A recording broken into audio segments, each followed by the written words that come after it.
So I got to thinking about my first this, my first that, a first this, a first that.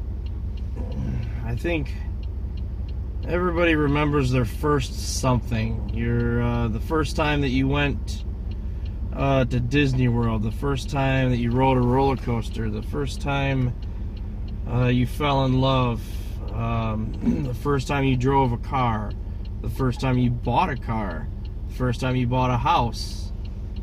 And I especially think about stuff like the first time that you hear a song that you really like. Now, science obviously has proven that there's a chemical that is fired in your brain in response to things you enjoy, like the first time you've heard a song that you really, really like. I mean, there's all sorts of different first time for this. There's a first time for everything, is what they say. So, I got to thinking about it, a bunch of different stuff, and I started harking back to the first time that I remember going to Cedar Point. I know scattered all over the states there are different theme parks and so on, and I'm just remembering the first time that I was at Cedar Point, and I couldn't ride any of the rides. I mean, I was too short for it, and I just, I think maybe like the Junior Gemini, little rides like that, just kiddie rides basically. And I can remember my cousins, who were, I think, just teenagers, just becoming teenagers at that point maybe, were able to ride all of the big rides at the time, which at the time, actually, the first time I was there, the Gemini was actually the biggest ride there. The Magnum hadn't even come out yet. And I just remember feeling kind of depressed that I couldn't ride anything. At the same time, that was also the first time that I got stung by a bee. Now, I do really remember that. I don't remember the pain, but I do really remember getting stung. I remember crying for quite a while, or what seemed like a while in my mind. And there was a lady who just happened to be right there in the area. She actually had a medical kit, which had some kind of a vial of medicine. I don't even know what it is, but it was, I don't know exactly what it is. But anyway, she applied it to my hand where I got stung. And you can get over anytime you want. And I just remember my dad carrying me all the way back to the motorhome. We used to drive my grandpa's motorhome to Cedar Point, and we'd get 8-9 of us in that motorhome easily. It was a long motorhome. It was a Class A, I think. And it was a Champion. That's right. It was a Champion motorhome. To look that up. It was a 1984 Champion motorhome. So my grandpa hadn't owned it 3 years when we went down there to Cedar Point for the first time. But anyway, just going back and remembering that kind of stuff. I remember the first time that I drove a car by myself.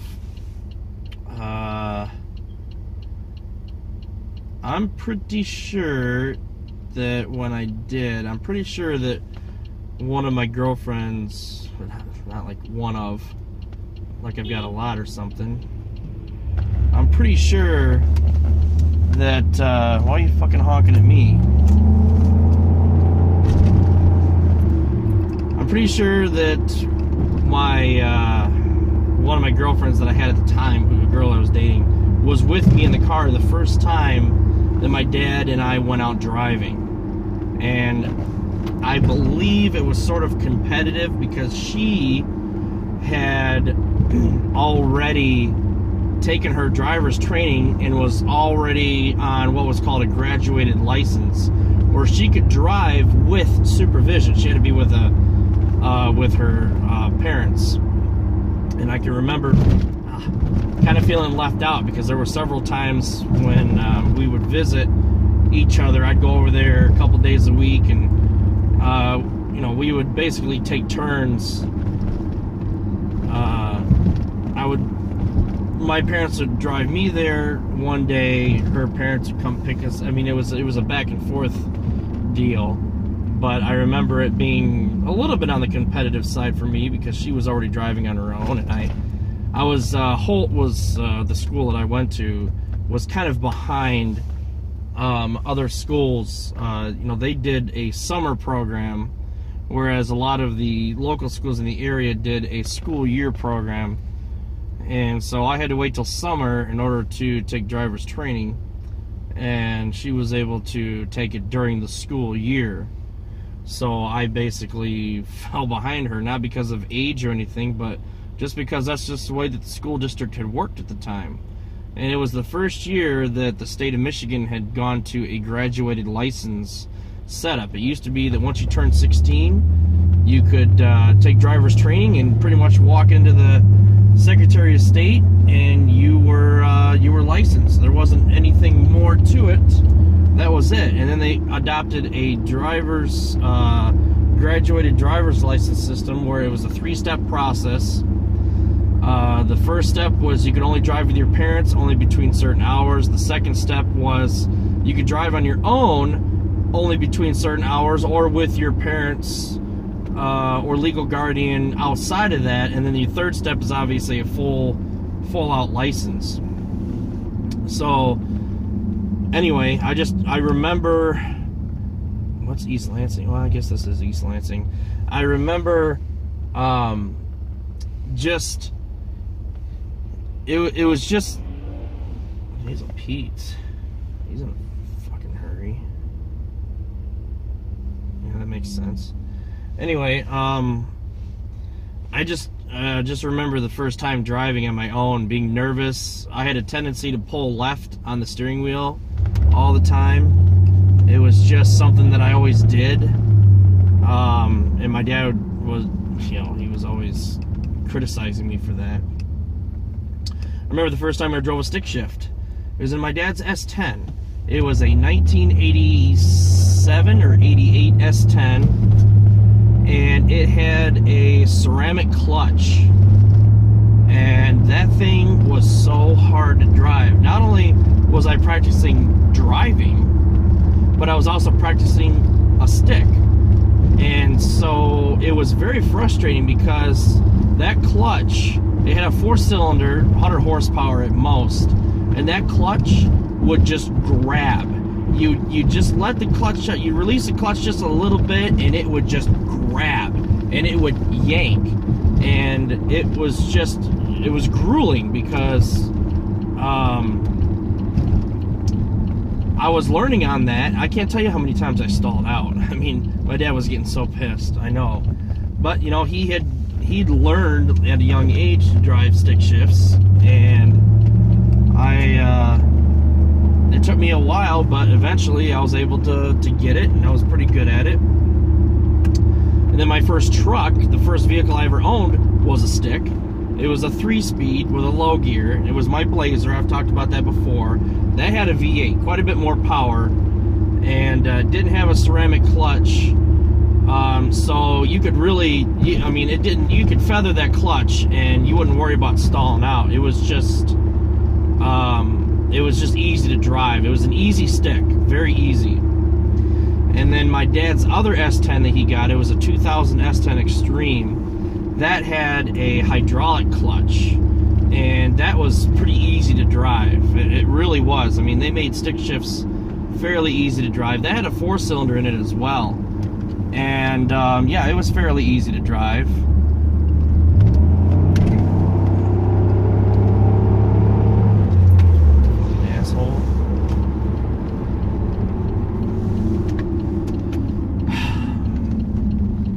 Anyways, so the first time for this, the first time for that, Of course, we all remember our first love. We all remember our first kiss. Or most of us do. You know, those kind of things. The first time I played Nintendo, I remember that. I was probably about 4, maybe.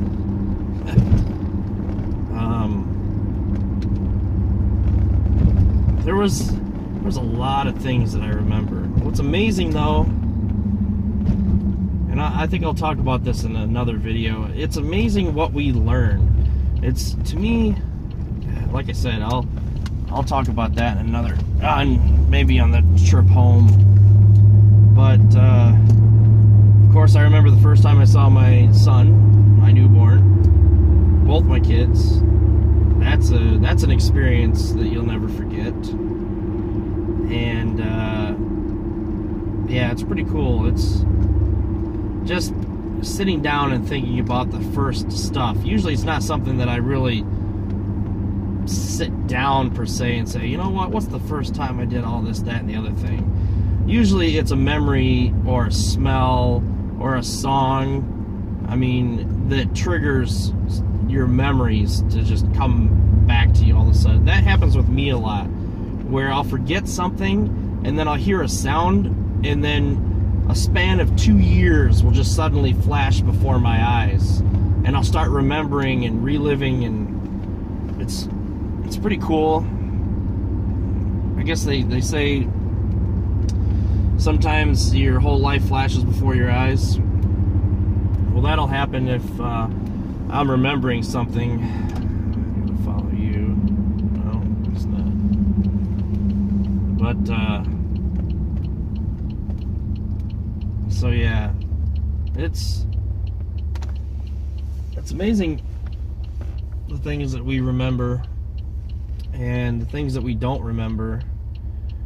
Experiences that seem to really latch on to our memory are either traumatic experiences or joyful experiences. And of course there's a lot of stuff I can't remember. But it's amazing how our brain maps that stuff out, how certain things are just there. There's East Lansing again. They're really watching this road right there. Oh, what the hell was that?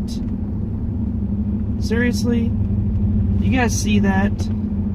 Did not even bother stopping. There was no stop involved there. What is it with people? Public transit drivers are so irritating. It's like they're above the law or something.